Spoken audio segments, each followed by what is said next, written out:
our person. In fact, the many times in close association of friends, in the family members, we keep saying, you did not understand me. That's what we say.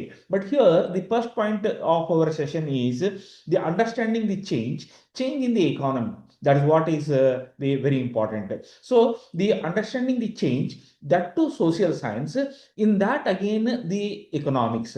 So when we refer the definition of economics, the economics is a social science. Now look at the content foundation we are having. Economics is a social science which studies economic activities of human beings. So there are three things. We have a social science, means it is concerned to society and social aspect. That's number one. Second is economic activities, and third one is human behavior. So there are possibility of changes in understanding, or we need to make an effort to understand the change in social science dimensions, right from the classical or pre-classical to the latest the economic thought, how social sciences dimensions are getting changed. That is number one. Number two, how the economic activities of the society. ಏನಮ್ಮ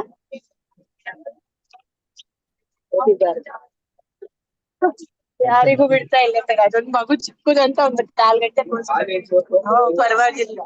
ವರಮಹಾಲಕ್ಷ್ಮಿ ಹಬ್ಬದಲ್ಲೂ ಹಿಂಗೆ ಆಟ ಮಾಡಿದ್ದಾಳೆ. ಎಲ್ಲ standing ಇದ್ರು ಇವಳು ಹಠಕ್ಕೆ ಪಾಪ ನಿಂತೆ. I request participants kindly ನೀನ್ be ಕಾರಲ್ಲಿ seated. ಓಡಾಡ ಎಷ್ಟು Hello, Sumadevi madam, ಆಯ್ತಾ ಅಪ್ಪಗ ಹೇಳಿ ಪ್ರತಿ Coordinator, please directly talk to the particular respondent. So therefore, in the change, what we need to understand is the social science dimensions, dynamics we need to understand. Social science linked economic activities, dynamics we need to understand. And third most important is the human behavior, that too from the traditional to the most modern digital, or the latest what we are talking about, the AI behavior of human being, we need to understand. So this is a bit in the vast area, and also a bit complicated in understanding itself is complicated. Still we need to make the effort. That was the first one. Second one, we are interested in understanding in the next 3 hours, economic reforms in India. How journey of economic reforms in India happened. That's what a simple point. Third, inspiring features of economic reforms in the context of India.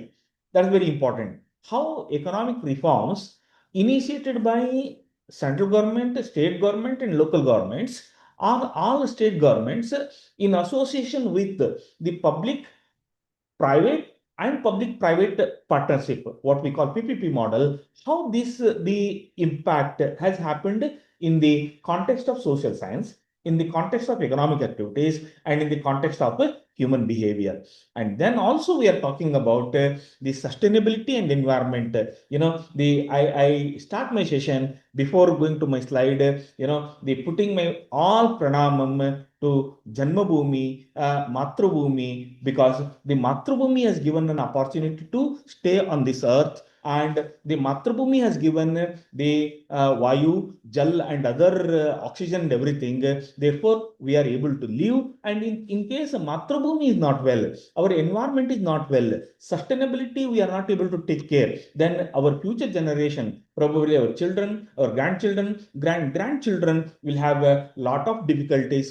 So therefore, the entire session focuses on the 4 major points from my side. And I also have one point for you people, that is your questions.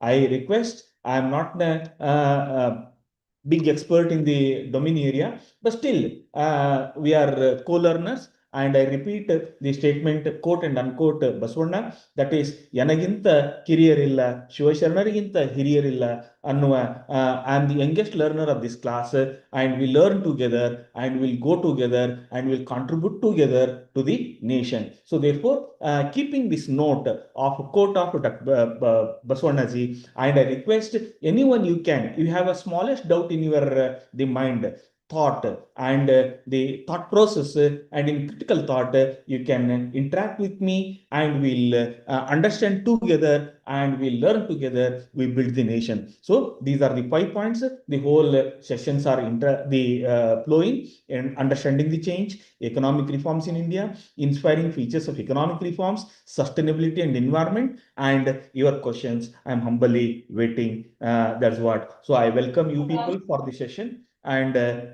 we go to the next session.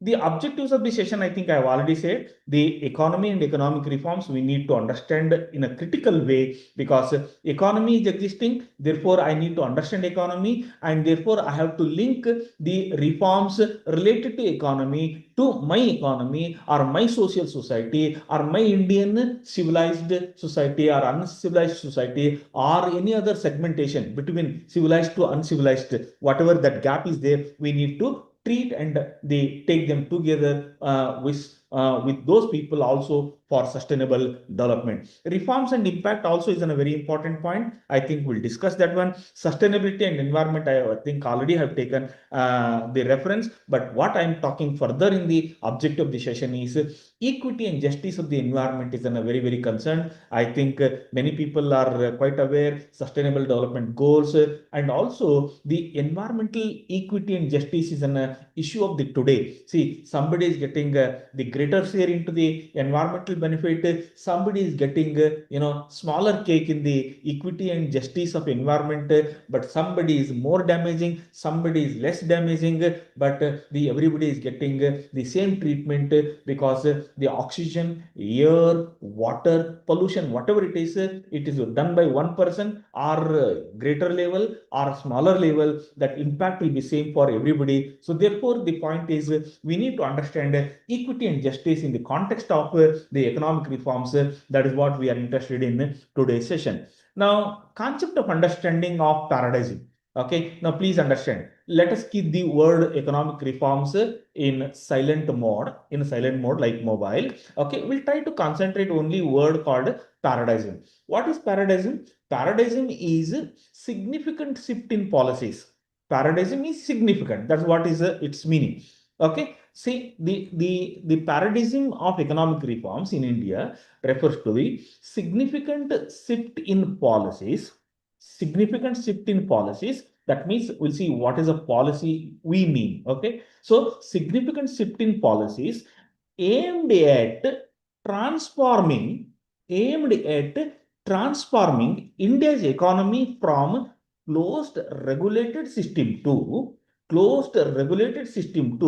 more liberalized, more market oriented, and integrated with the global economy. Okay, so we have the entire focus of paradigm means it is shifting the policy motives, policy directions, policy impact towards the liberalization, market orientation, let us say LPG, liberalization, privatization, globalization. And here we are going to limit our control system, and we are going to open up it for private economy, and also we are going to integrate our own system with the global economy. That is what is it means. So paradigm means it is a sudden change in the policy. Say for example, our family members of the our own family, our women members in the family, they use a hairpin. There is a hairpin. In hairpin, they old hairpin, now not modern clipping. Clippings are different, hairpins are different.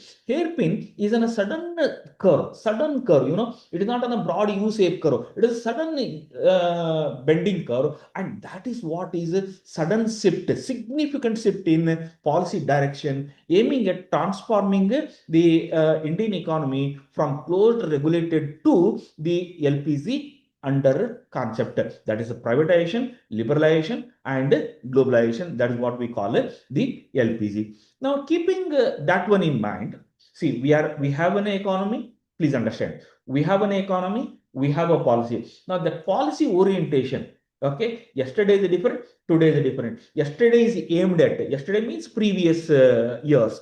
Okay, earlier we are focusing when you let us take the example of the 1947 economic reforms or 1948 industrial policy or the first 5-year plan or second 5-year plan. What were the earlier economic policies? And if you take the economic policies were associated with the three things. It is a social aspect concerned with the human people. Second is it has some science. It has an activity. Science. What is the science exactly? Anybody can come quickly can answer this question. Science. What is the difference between science and social science?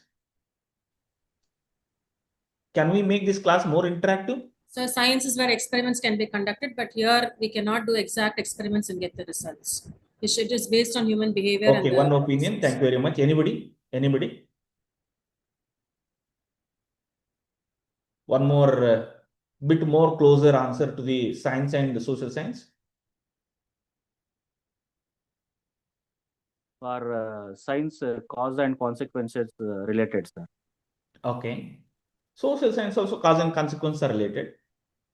Okay. I'll not take too much time on the interaction. See, science results are, the fixed. Results are constant. You take the law of, gravity, take the law of mathematics, take anything under pure science, the results are, the more or less the fixed. But whereas in social science, behaviors are not constant. My behaviors are different, your behaviors are different, the Indians' behavior are different, UK people behaviors are different, Chinese are different, South Koreans are different because human behaviors are different. So keeping that one in mind, social science, economic activity, we have economic activity in Japan, we have economic activity in France, we have economic activities in India, economic activities in different parts of the country, and within the country of India we have a different activities in Tamil Nadu, different activities in Karnataka, different activities in Andhra. See, it varies, our food style of every 200 meters, people are saying it changes, the preferences of activities, our consumption pattern varies, the Tamil Nadu is a different, Goa is a different, Gujarat is a different, and Uttar Pradesh is a different in food consumption. That to traditional food consumption. So therefore, we need to understand what is the concept called social science, and also we need to understand the economic activities such as production, consumption, exchange, distribution, and finance and planning, and also human attributes related to our entire dynamics of the system. So therefore, when we look into the concept of understanding, we need to understand the society which is at center. Hope you are able to see in the slide. Okay, we are here, whether you are Bill Gates, whether you are Trump, whether you are Modi, whether you are Chief Minister of Karnataka, whoever is, you are at the center. And we are associated with a natural ecosystem. Look at today what is happening in North India and North Karnataka. Particularly, I'm giving two relevant and current examples. And today's examples, the North India, they facing a lot of ecological imbalances. And similarly, in North Karnataka. So the point is, what I mean to say, we are heavily attached and associated with the natural ecosystem. Therefore, we need to learn to live with our Mother India or Mother Janmabhoomi. So that is very, very necessary. That has a significant impact on the attributes and dynamics of the environment. Our ecosystem has a significant impact on our personal lifestyle. So therefore, I need to understand the natural ecosystem, and accordingly, I have to make adjustment myself, or I have to make adjustment with my policies. I have to adjustment my economic reforms or any reforms, and also I need to change my attitude and behavior towards the land, air, water, or total ecosystem. That was the first point.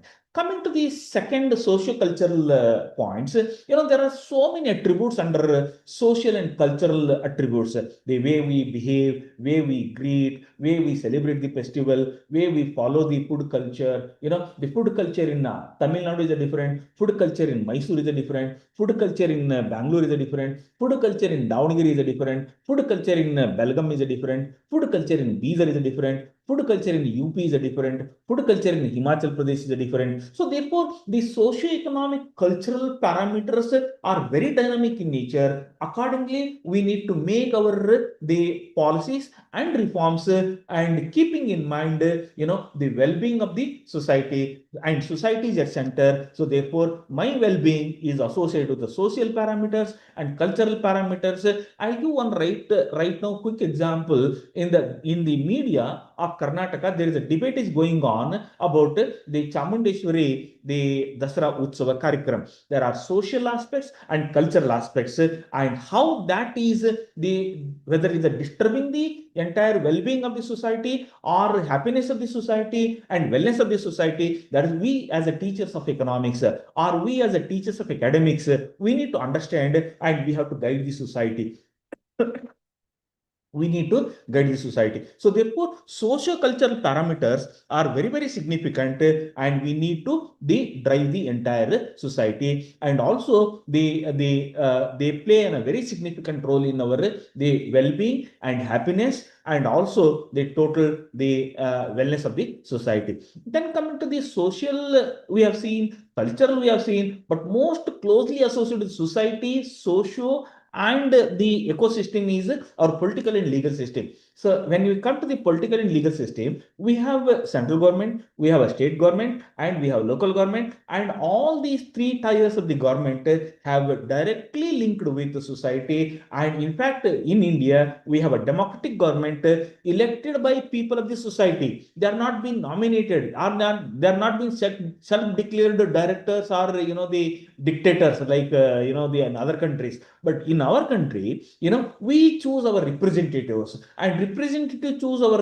leader. Say prime minister or chief minister is being selected in a two-layer system by the country, and therefore he represents our voice into the entire society, and whatever he does, it should be the cause of the society. That is what is a political and legal environment. Now coming to the keeping economic environment and pending, now come to the other two parameters, technological parameters and global parameters. Both technological and global parameters play a significant role and impact on society. Now today, look at some time back, maybe in 80s we are not having much TVs, but in 90s story is different. In 2000 the media is different. In 2025 social media impact, you can understand that all is happened because the technological progress. I'm just giving one segment of one example of technology.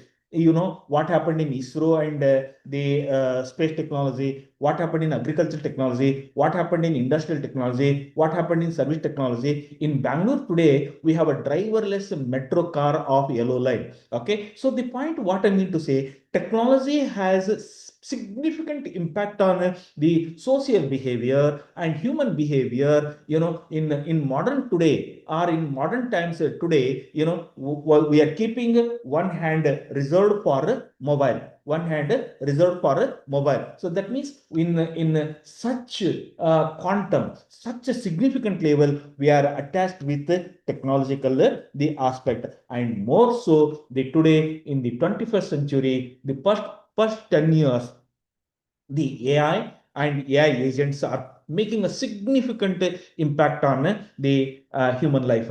Now everybody is asking, keep holding a mobile, Siri, Alexa, they're asking. These Alexa and Siri, they are AI agents, and they're acting like an interactive AI for me, okay, for you. So therefore, whatever the earlier generation, I just made a few days back in a statement somewhere in the seminar.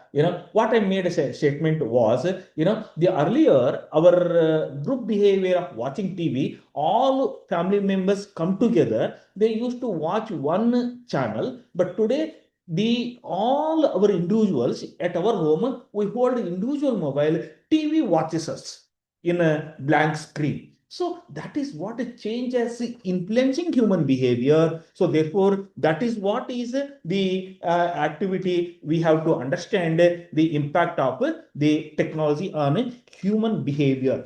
I don't know In future, it is going to be significantly more. That is what people are predicting. There will be robot is going to come to home, and robot does all the work at your home and outside the home and in the organization. If the robot comes at such a significant level, I don't know what is going to happen to the role of labor. We as an individual is different, but me as a labor, me as a teacher, me as a worker, me as the different the role in economic activity. When labor replace when the robot replace the labor, what is going to happen? The technological dynamics we need to understand. We need to wait and see and try to see the impact. That is what is it technological.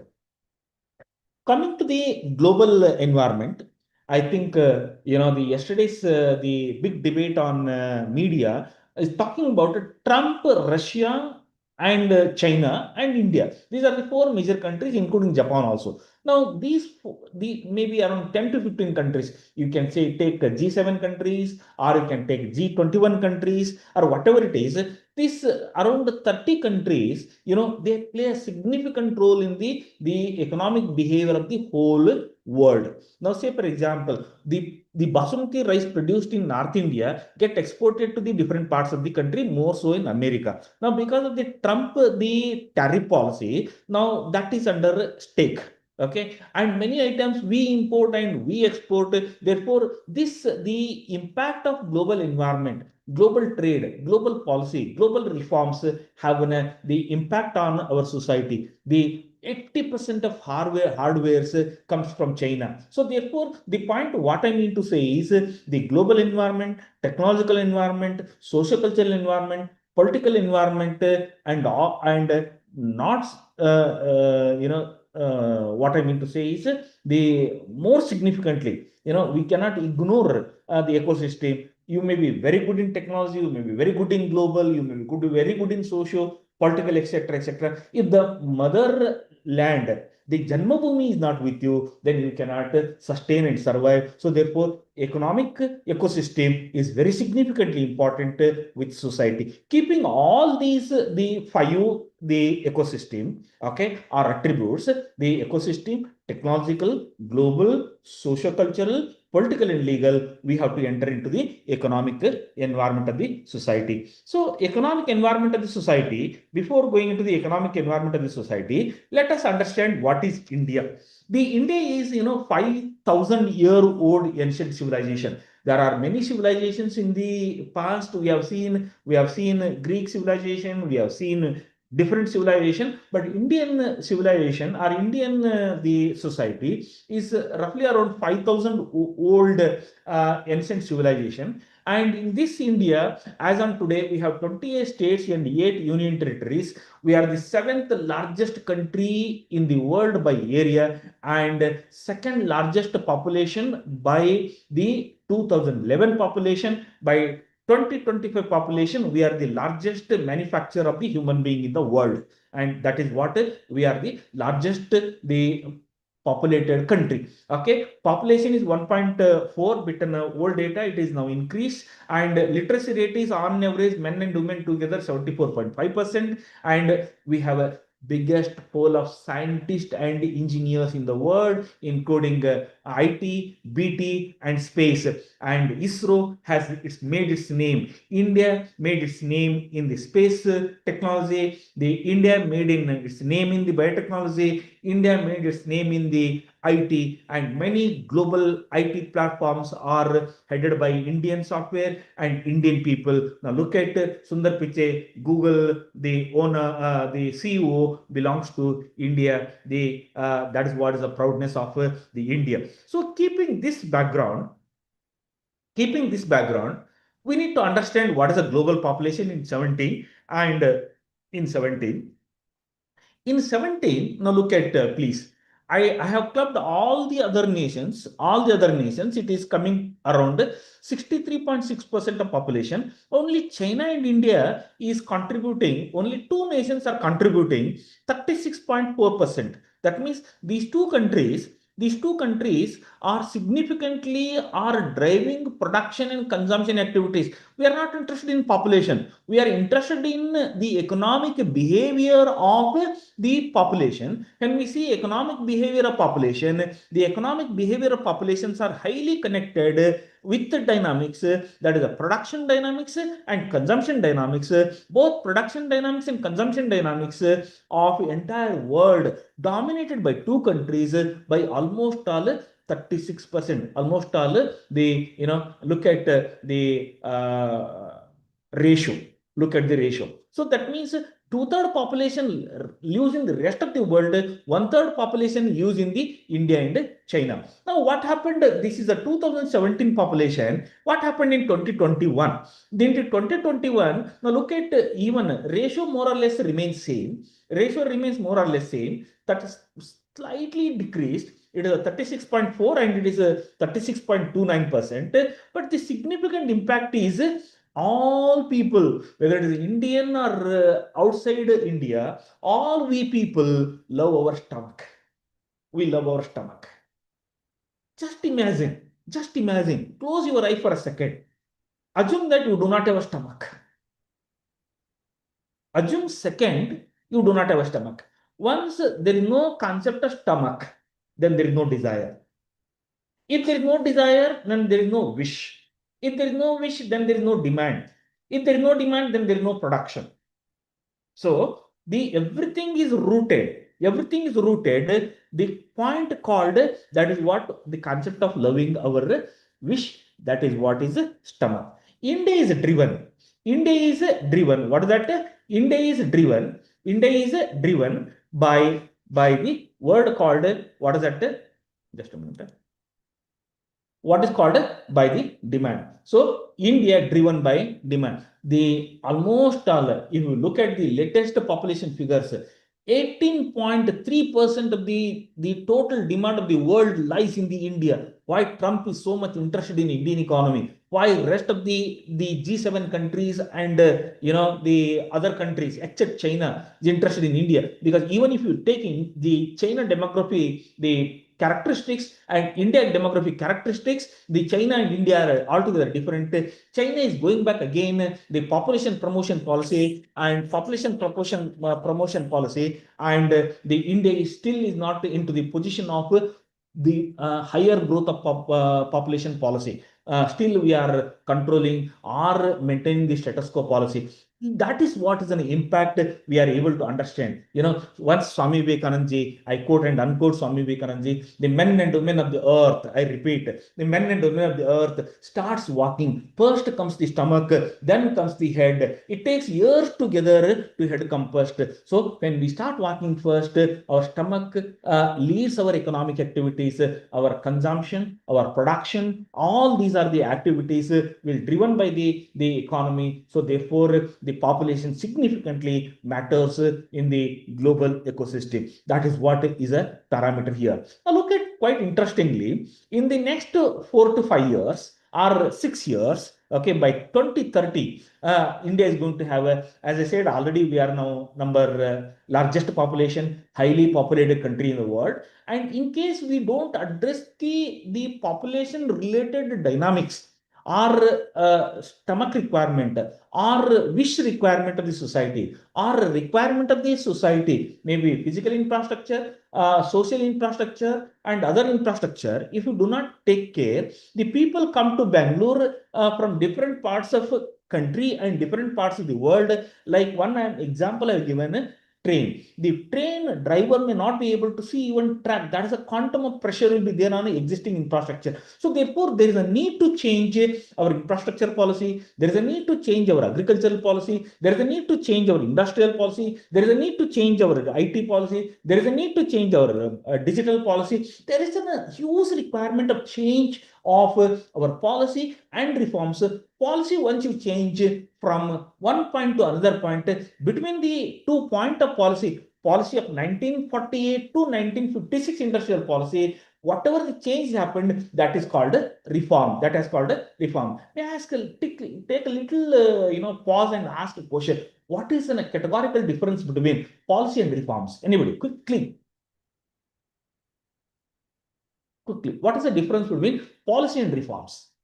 I think I've already indicated, but still, just to have a little, vibration in the online class.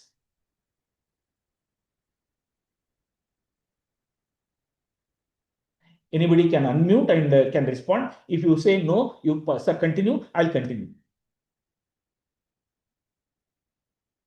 You cannot take so much time. Okay, so the policy is initiated. It is like a draft, then it becomes an approval in the parliament, then it becomes a policy in the once it is consented by the head of the nation, say for example president in case of country, and in case of state it is a governor. So it becomes a policy, and one policy to another policy. Okay, if you want to bring any change, then it's called that is a reform. Reform in existing policy, and we are talking about not policy today, but we are talking about the between the two policy period, the transformation. That is what we are looking at today in the today's class of next two session. So keeping these things in mind, okay, keeping these things in mind, let us have quickly, I've already said the demography features of India. Now I said 1.4 is a population, 48% female, and 52% the male, and significant parameter is around 29% of people, or the average as a median age of country is less than 30. That is a significant. We are having young population, whereas rest of the world, including China, is having an aged population. That is an advantage, population dividend, the benefit India has. So therefore, we need to address the requirement of this young generation in the form of economic reforms, so that they can become productive, so can they can be efficient, so that they can contribute more, so that they can enjoy. Once they start to enjoy as an individual consumer, once they start as an individual producer, they're performing. Okay, the consumer is at optimum point, producer is at optimum point. If you take the aggregate consumers and aggregate producers, economy is at optimum level with highest happiness level and highest wellness point. So therefore, we need to address their economic activities in the form of policy, and rest of the things I will just skip. Okay, then I think I've already made a mention of Swami Vivekananda, a global recognition for India. Now, why all the developed countries and underdeveloped countries are developing countries other than India, maybe UNDP members or World Trade members, whoever is from the global market, they are looking at India. They are looking at India only because India has a greater quantum of the stomachs, and stomachs require the goods and services for consumption. Therefore, all global leaders of economy, they are looking the India, and India is a hub of economic power of consumption. Whether it is electronic items, look at the Tesla is going to come, Apple is going to come, many automobile industries are going to come to India, many private best universities of world, they are going to planning to come to India. Why all this is happening? Because India is a recognized power of consumption of the global goods and global services. Therefore, that is what is significantly we need to understand before going into the concept of economic reforms. Now, I have something economic environment which I kept red color earlier. So we as a people, as a student of economics, we need to understand economic environment attributes. I'm not calling it as an economic environment. I'm calling this as an economic environment attributes. Okay, environment is an environment where it is a completely open system. It is not fixed to particular place. It is not fixed to particular person. It is not fixed to particular timing. It is any time, any person, any place. That is what is the environment. And such economic attributes are associated with 6 parameters: production, consumption, finance, exchange, planning and distribution, and all these are coming to one place called market. Now today we are calling as a global market or international market or import export including domestic trade. So therefore market is not now confined to one geographical boundaries.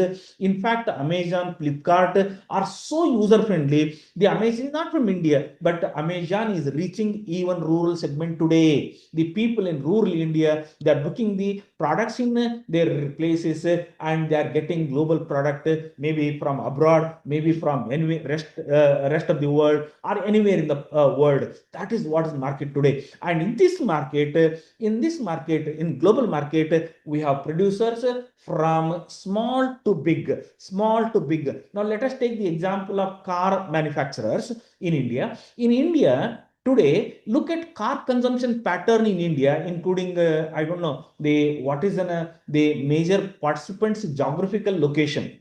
All are from Karnataka, or how many are from outside Karnataka? At least for this, you can respond. I'm from Tamil Nadu. Sir, from different states. Okay. What is the ratio I'm talking? How many are from a particular geographical area? Most of the participants are from Karnataka and many from Tamil Nadu, Okay. Kerala. So we have, I think we will close that point for discussion. So the point what I mean to say, the majority consumers of even our participants, they are located within India. The consumers are located in.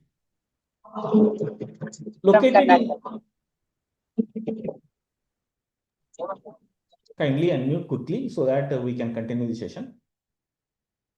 Okay, the majority consumers of even our participants of this program, they are confined to southern part, but they consume the global producers products. They are able to consume the Apple product. They are able to consume the Germany product. Garnier hair color, okay, it is an international product. Okay, such many products. Asian Paint is not from India. Nippo is from Japan. Okay, Birla Opus is from India. Now look at how market has a dynamics. Market has a very different dynamics. There we have a global producer to local producers, local to global, global to local. It is in a market dynamics of producers. And there is a competition.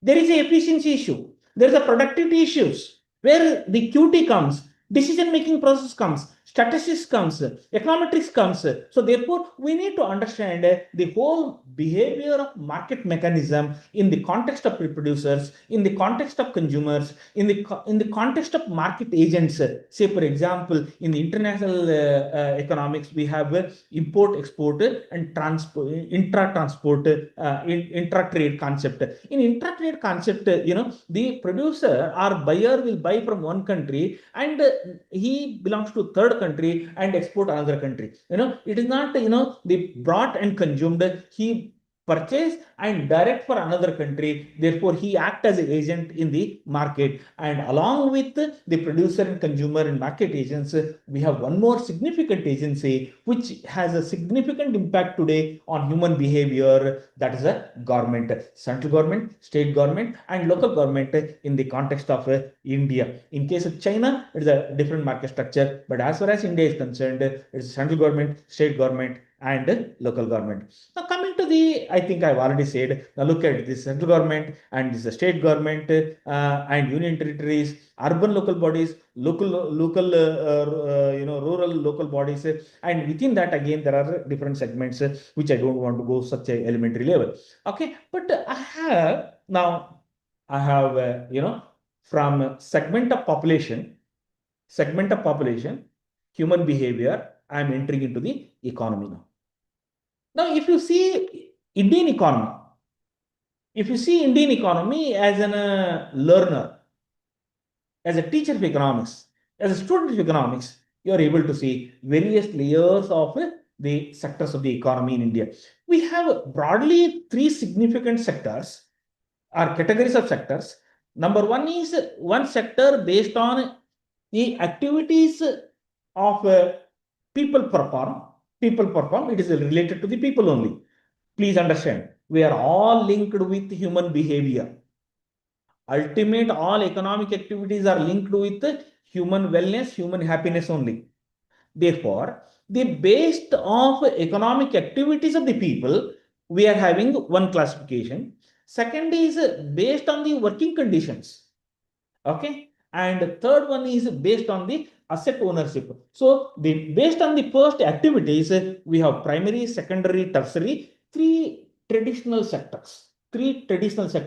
Even if you take any books in Indian economy, they are talking about only the first three primary traditional sector, primary, secondary, and tertiary sector. But latest classification linked with the latest development, there are two more. One is I think you can read, and it is related to the information based or knowledge oriented producers and service products and services.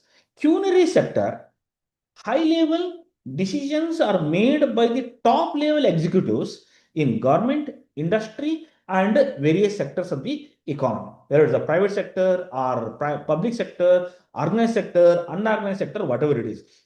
And these are kind of overlapping. Say, for example, primary activity could be there in the organized or unorganized. Look at the agriculture. Okay, coconut, the cultivation. Okay, in most of the times it is an unorganized. Okay, cotton cultivation, most of the times in unorganized. Okay, but whereas certain products are purely in organized sector we have. Okay, say for example, car manufacturing, mobile manufacturing, and cloth manufacturing, such many other eatables. Say for example, Cadbury chocolates, what that advertisement comes, silky chocolate, what you call silky chocolate, it looks smooth, silky, like silk cloth. So such a soft chocolate comes from the Cadbury. Okay, so that is under organized sector. And private and public, KSRTC is under public, and say Tata Motors is a private. That is what is an example where we can understand. If anybody has any question, you can stop me and you can ask a question. As much as possible, I'll try to learn together and understand together. That's what is my stand. Okay, so therefore, given this background of sectors, we have the entire policy framework. We have the various factors affecting economic, environment, and policy ecosystem. Now I call it as a policy ecosystem. Factors affecting policy ecosystem. I have factors, I have economic environment, and I have a policy ecosystem. Three parameters in the first title only I have. Now, keeping this title in mind, I need to understand what is a policy, what is the reforms, and how these two are linked with strategies and budget. That's what is very important. Now, I have a policy and reforms are brought into the policy. Please understand. I have a policy, and reforms are brought into the policy. Old policy, new policy. Okay. Before liberalization, after liberalization, industrial policy. Before liberalization, post liberalization, agricultural policy. Before liberalization, after liberalization, foreign trade policy. Before liberalization, after liberalization, okay, service sector policy or tax policy. These are significantly we need to understand. Policy reforms and strategies with budget. Now, why am I adding budget? Anybody has any this doubt in your mind? Or why I should add budget here?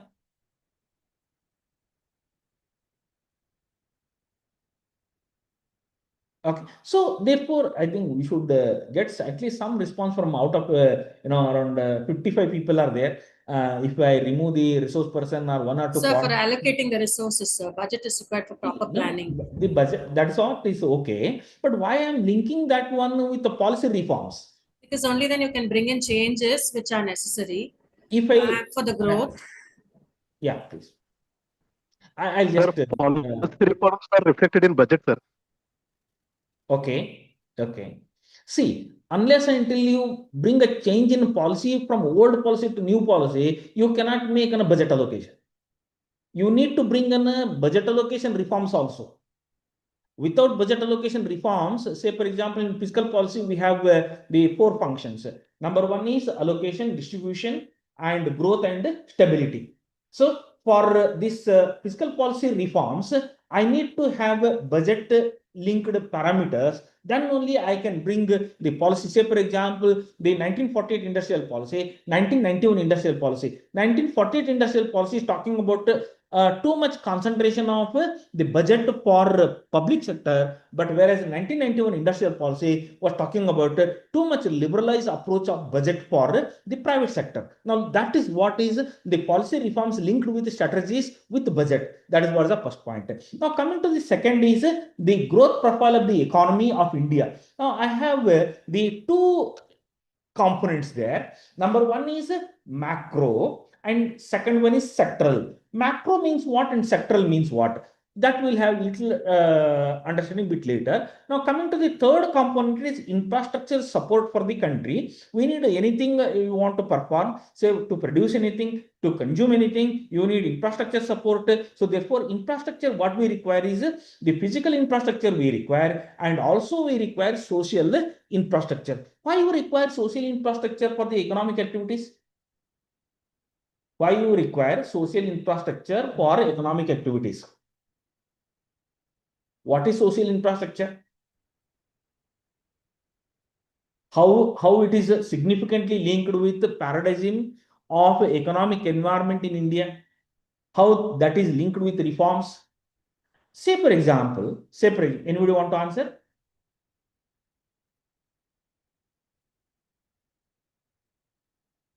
Okay.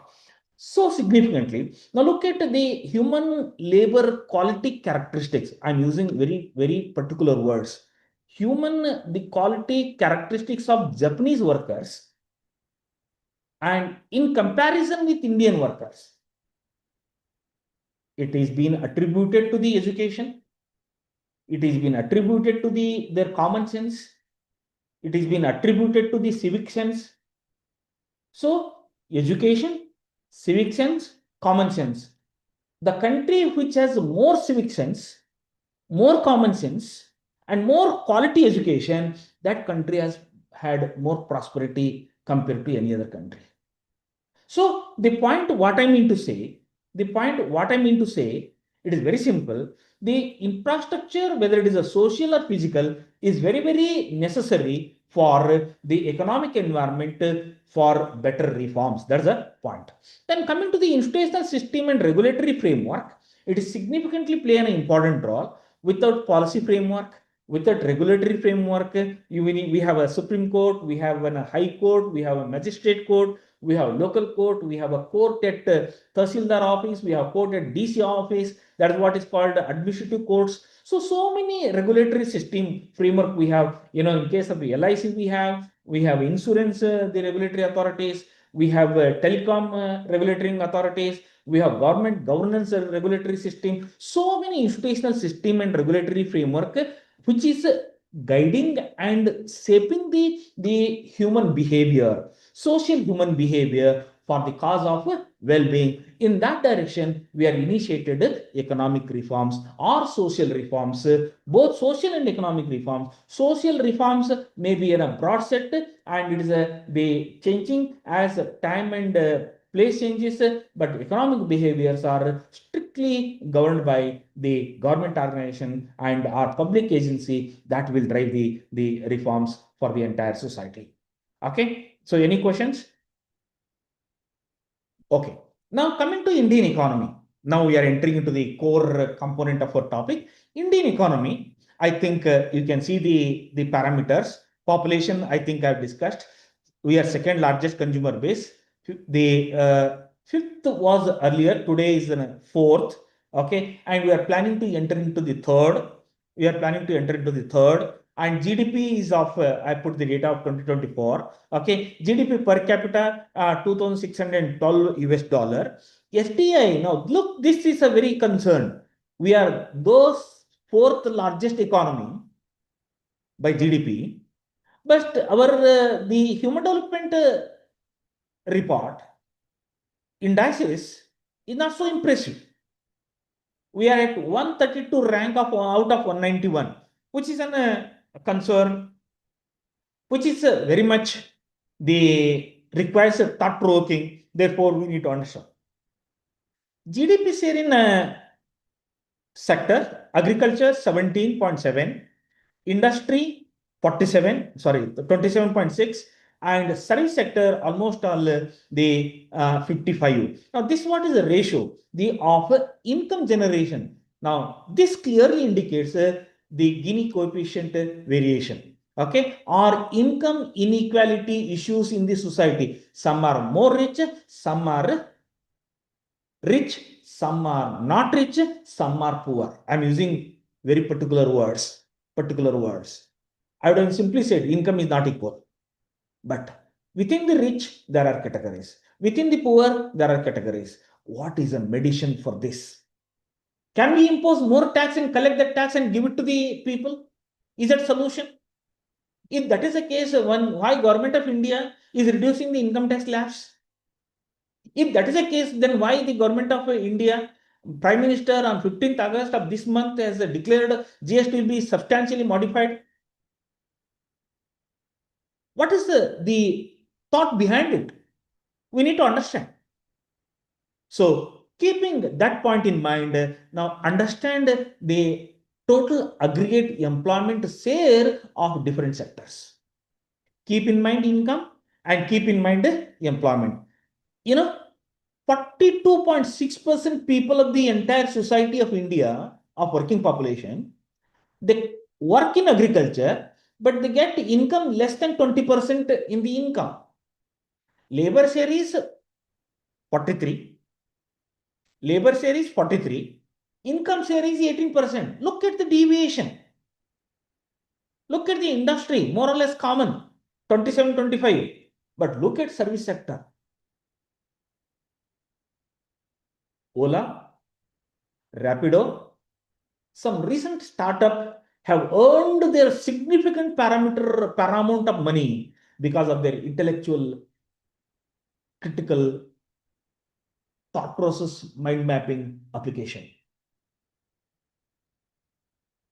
Now, that means people who are working in agriculture do not have intellectual critical thinking.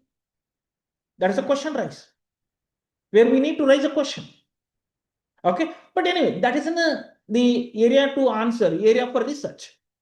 Unemployment rate is 6.6 as on August, 1 year back. I would have updated this one, but I could not update. You can refer any latest data on unemployment rate. So this is what 6.6.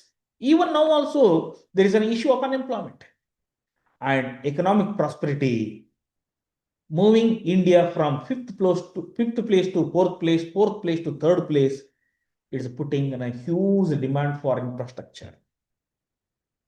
If you are from majority are from Karnataka, you can understand the concept of Greater Bangalore. Now, Greater Bangalore, people are criticizing in media and social media. Bangalore is not a Greater Bangalore. It is a Gundi Bangalore. Why this Greater Bangalore is converted to BG to BG? BG is Greater Bangalore and another BG is Bangalore Gundi. Why people are talking like this? Where our economic reforms have failed, where our infrastructure policy has failed. So that is what we need to understand. The dynamics, whatever is happening in the entire ecosystem, that is putting a huge requirement on infrastructure. Yes, the leaders, political parties are interested to provide infrastructure. They are very keen. They are willing to provide the mirror glass road, all best school education system, best teachers of the world. But it is constrained by physical public expenditure. We don't have money. Fiscal deficit comes. Deficit financing is in a limit under FRBM Act. So there are so many issues where we need to understand how, despite of all these things, how we can address. Look at the recent policies of the government. I'm not saying any one government, particularly state governments. It could be Delhi, it could be Tamil Nadu, it could be Karnataka, it could be now Telangana, it could be any other states. Their revenue expenditure and capital account expenditure, there is a shift, substantial shift. I'm talking technical issues. What I'm saying, under your budget component, your revenue expenditure component and your capital expenditure account, there is significant paradigm shift. Because revenue expenditure is reduced and capital account expenditure is reduced, revenue expenditure increased to meet the guarantees. That will affect tomorrow's or the next 10 years or 20 years or 30 years issues of sustainable development. Sustainable environment policy. Who is going to drive? We people. It is not by anybody. It is we people. We have to change our policy from one policy to another policy in a reform way, where how we can take infrastructure which is going to be eco-friendly. Government of Karnataka has taken a decision to have only of mud-based or clay-based Ganapatis. Not, what is it, plaster of Paris. That is a recent policy. DJ is not allowed. For DJ, you need to take permission of the government. Look at the policy impact. I'm talking just 1 or 2 days back incidents. So how the future environment, sustainable development issue comes into the today's policy for tomorrow, that is what is significant. Now look at the changing economic environment. Let us say I have referred here from 1757 to this one, 267 years. Okay, but I also have one more that is before 1757. If you narrate economic activities of our Indian society, change in the policies approach towards industry, agriculture and service sector. Now look at ancient Indian activities. Agriculture is a major activity. Are you able to see my cursor in your slide? Okay, agriculture is dominated. Now look at entire in ancient India, we are predominantly dominated by agriculture, that to organic farming. Not much fertilizers, not much pesticides. But today, that due to policy change of agriculture, productivity and efficiency, we called that as a green revolution. We have adopted Western agricultural policy. We started using fertilizers. We started using pesticides. We have made farm mechanization. Therefore, the traditional agriculture to modern agriculture, there is substantial shift in pattern of consumption and production. I was just quoting yesterday in one of the presentation. Tipturu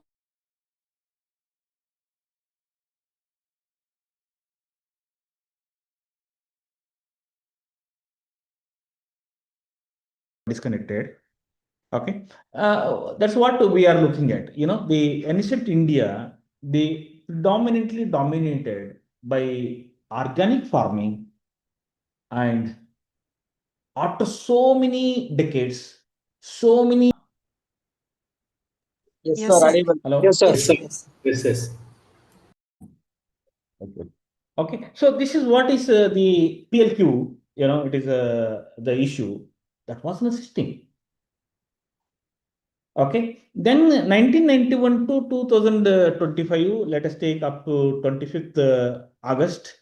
Okay, 25th August. 1991 to 2025, almost 35 years. Okay. Now this, because 1991 July, it is we have initiated economic reforms under Manmohan Singh and Narasimha Rao, and it is called Singh Rao model. It's called Singh Rao model, and they've initiated. Then Prime Minister Narasimha Rao gave a full liberty to the Manmohan Singh. Very interesting story of economic reforms that is available with us as a student of economics. Then that journey of reforms is continued by Vajpayee, who is the next Prime Minister. Then Manmohan Singh almost became a Prime Minister under Modi. And this all is under one umbrella called Free Raj. So this is a 34 to 35 years journey of economic reforms. What has an impact? We need to understand. Now, ancient Indian economy, I'll skip it, is a basically village structure organized economy, agricultural-based activities, village artisans and village officials. Only three categories of the producers: agricultural producers, rural artisans, and preachers and village officials. The structure characteristics of the towns are pilgrims, say for example, Varanasi, Kolhapur, Mysore, Chamundi, trading places. That is what even now in Mysore as part of the pilgrim places. Okay, that was a part of ancient Indian economic characteristics. Under British Raj, I think they have exploited us, but they have given some they light on us. They taught us English. They gave a best rail network. They gave a best administrative experience.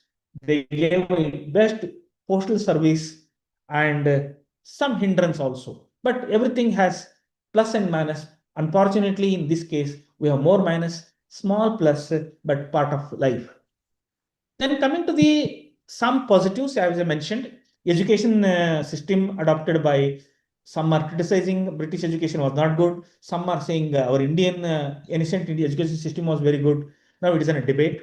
Indian Railways, army setup, vaccination. You know, you are all are above 30, 40 years, I believe, if you're not wrong. If you see your left hand, in left hand, you know, the left side, you have some marks. There is a vaccination. Social reforms in India, particularly Sati system, many reforms were initiated.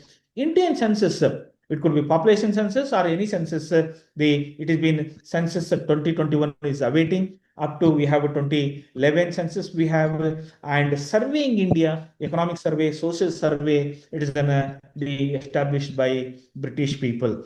Farming methods, one of the most important development under British Raj was the farming methods, and last but not least is order of the justice. The whatever is been set by the British people, Supreme Court, High Court, district magistrate, and local the judicial system, it is all is set or contribution made by the British administration. The Britishers or the Indians, but the reforms were initiated at everywhere. There are judicial reforms, economic reforms, social reforms, part of that period of administration. Now, coming to the British exploitation, trade policy, I think I have spoken. Agriculture, artisan, manipulation of import and export, and imperial preferences. They look at their own profit. They look at their own selfish characteristic. That is what I can say. So, keeping that point in mind, okay, the British had certain vested interest. Therefore, they used our raw material and took a benefit to their countries. And FDI was one more significant parameter where it has come, particularly in ports, railways, shipping, power, water, roads, communication, and mining, plantations, consumer goods, textile, matches, woolen, sugar. During the British period, 1854 to 1859, nearly 115 years. Then the 150 million pounds British capital were invested, and managing financial agency system was very interesting during this period. That means they took a complete financial control of India under their hands or under their control. 1991, it's called Nehru economy. It's called Nehru economy, and it's also called Hindu economy growth rate. And here we have 1951 to 1991, the earlier paradigm of the adopted the social-based mixed economy, state domination, state control and regulations, and social control and nationalization. We have nationalized our activities twice, once in 1969 and others in 1980, and two times we nationalized the banks. Okay, inward orientation and import substitution. look at that parameter, inward orientation and import substitution. That means we are not so much involved in international trade, and export pessimism is also another very important significant the parameter. Now look at the bottom three logos. We have industrial policy in 1948 initially under leadership of Nehru. Then also we had the Monopoly and Restrictive Trade Practice Act, MRTP Act, what we call MRTP Act 1969. And Nehru was established planning commission in pre-India, okay, immediately after independence, to monitor Indian economic planning. So therefore, planning commission functioned almost up to 2014 or 17, and then we have initiated Niti Aayog in the country. But whether it is a planning commission or Niti Aayog, it is a governing body of economic reforms, economic policies. Therefore, these are all the major policies which were initiated in the country. Okay, and they have intention of social well-being and economic well-being of the people in the country. Now, the outcome of the controlled economy or the impact of economic policies. Please understand. Impact of economic policies of 1947 to 1991. What was the impact? The impact was crystal clear. India suffered in many ways. That is what the impact is. Low economic growth, less than 4% was the first indicator of the controlled economy. Rise of the permit license quota rise. Look at 1948 industrial policy. Look at 1956 industrial policy. Look at the third industrial policy, fourth industrial policy, fifth industrial policy, and also latest industrial policy. Maybe even as such, we do not have industrial policy, but subsequently we have brought. But 1991 industrial policy is a foundational reform policy of industries for industrial sector. So that has a significant change, paradigm shift in the administration of industries in India. So therefore, the rise of permit license quota raj, inefficient inward looking manufacturing sector, high incidence of poverty and unemployment, inability to improve human development indicators. We are 0.633 at the rank of 132 or 131, between 130 to 135 rank. That is very bad. We are not in the first 10, we are not first in 20, first 50, or not even 100. We are above the 100 rank out of 198 countries. So therefore, that is a very significant the parameter of consequences of controlled economy. And we cannot attribute only for that, but it is, yes, it has been our policies were governed by non-liberalized, privatized and non-globalized. So therefore, we need to attribute these things. Marginalization of Indian Excuse global me, sir. context. Sir, Yeah. it's a tea break, sir. Can we take the tea break, sir? Yeah, we will. I will tell you. Okay, and give me another some minutes of time. I will come back to you. Okay. Who is this? Sir, from MMTTC, sir. Okay. Center. So that's what. So therefore, we need to keeping all these things. 1991 crisis was a significant crisis in India. Of course, 1991 was globally also, but more so in India, we had an economic crisis. We kept our gold in foreign countries. Then we borrowed the foreign currencies to manage our import-export. Such bad conditions were existing in 1991. Okay. Features of Indian economy in 1991, I don't want to go through these things. These are general characteristics of Indian economy. But yes, these are, though as a student we write in exams are different, but when we discuss as a teacher of economics in the class or at a refresher course level, the level of discussions are different. But each one has a significant impact on the characteristics of Indian economy from 1947 to 1991. This is what is the attributes of Indian economy of those 40 years. Then coming to the free Raj in 1991 to 2024. Now, this is what we say new paradigm. That is a paradigm, and this is a new paradigm of economic strategic policy and planning reforms. Now, look at each word weightage. There is a paradigm, new paradigm in economic strategic policy.